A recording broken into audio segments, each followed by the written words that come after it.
Bharatiya Janata party से leader of opposition Sunil Sharma इस समय हमारे साथ मौजूद हैं। सर, आज क्या कुछ खास जो है वो रहने वाला है असेंबली में? क्या लगता है कि एक बहुत बड़ा हंगामा होगा? नहीं, हंगामा किस बात का। हम कोई हंगामा करने नहीं आए, हम डिबेट करने आए, हम चर्चा करने आए हैं। जो विषय आएंगे उस पे चर्चा करेंगे। और विपक्ष की भूमिका में भारतीय जनता पार्टी है। जो सत्ता पक्ष इस बार तो वो अपने ही मेंबर्स का बिल, अपने ही मेंबर्स का रेजोल्यूशन अलाउ करती है। विपक्ष का तो वो करते नहीं है, क्योंकि मैंने पहले ही कहा है कि स्पीकर साहब बड़े बाइस्ड हैं, एक तरफा चलते हैं। तो रूलिंग के मेंबर्स ने जो बिल्स, जो रेजोल्यूशंस लाए हैं, वो सामने रखेंगे और हम उन पे चर्चा करेंगे। भारतीय जनता पार्टी के विधायक बिल्कुल तैयार हैं किसी भी विषय पर चर्चा करने के लिए, डिबेट करने के लिए। हमारा मकसद हंगामा खड़ा करना नहीं है। गृह मंत्री अमित शाह जम्मू के दौरे पर हैं, किस तरीके से देखते हैं? गृह मंत्री जी पिछले 5-6 सालों से लगातार साल में 2-3 बार आते हैं, यहाँ की सिक्योरिटी का जायज़ा लेते हैं, रिव्यू लेते हैं। और कुछ जो डेवलपमेंटल प्रोजेक्ट्स हैं, जो भारत सरकार यहाँ पे चला रही है प्रोजेक्ट्स, उनका रिव्यू लेते हैं। पार्टी के कार्यकर्ताओं की सुध-बुध लेते हैं। और उसी कड़ी में इस बार भी आदरणीय गृह मंत्री जी आए हैं। कल शाम को सारे विधायकों के साथ, सांसदों के साथ, प्रमुख नेताओं के साथ उनकी चर्चा हुई है। जो भी परिस्थितियाँ पिछले 1 साल से बनी हुई हैं बॉर्डर पे, पहाड़ी क्षेत्र में, उसकी जानकारी ली, उसका फीडबैक लिया।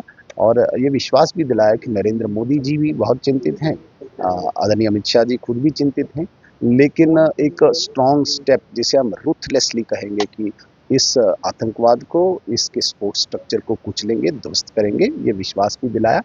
इसके अतिरिक्त पार्टी की रूटीन गतिविधियों पे, पार्टी के कार्यक्रमों पे भी चिंतन हुआ, चर्चा हुई। वक्फ बिल और साथ ही साथ रिजर्वेशन पॉलिसी का मुद्दा असेंबली में उठाने की संभावना है, किस तरीके देखिए, से? नेशनल कॉन्फ्रेंस गैर कानूनी, असंवैधानिक, अनकॉन्स्टिट्यूशनल कार्य करने में बड़ी माहिर है, बड़ी फेमस है। क्योंकि आपने देखा होगा 370 को पार्लियामेंट में धराशायी किया गया। 370 सुप्रीम कोर्ट ने सेटल कर दिया, लेकिन उसके बावजूद उन्होंने बिल लाने की कोशिश की। आज दोबारा से जिस वक़्फ़ अमेंडमेंट बिल को पार्लियामेंट ने पास किया, देश का सर्वोच्च स्थान है। और सबसे बड़ी बात है कि कोई कोर्ट में भी गया है, उसे हम सब जुडिस भी मानेंगे।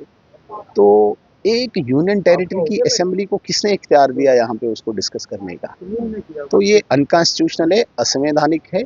ऐसी चीज़ों को यहाँ पे एनकरेज हम होने नहीं देंगे। प्रधानमंत्री नरेंद्र मोदी जी भी विजिट करने वाले हैं, इनॉग्रेशन जो है ट्रेन बिल्कुल, की। बहुत जल्दी 19 अप्रैल को कटरा से आदरणीय प्रधानमंत्री जी रेल का उद्घाटन करेंगे। वंदे भारत ट्रेन जम्मू से बारामूला तक चलेगी।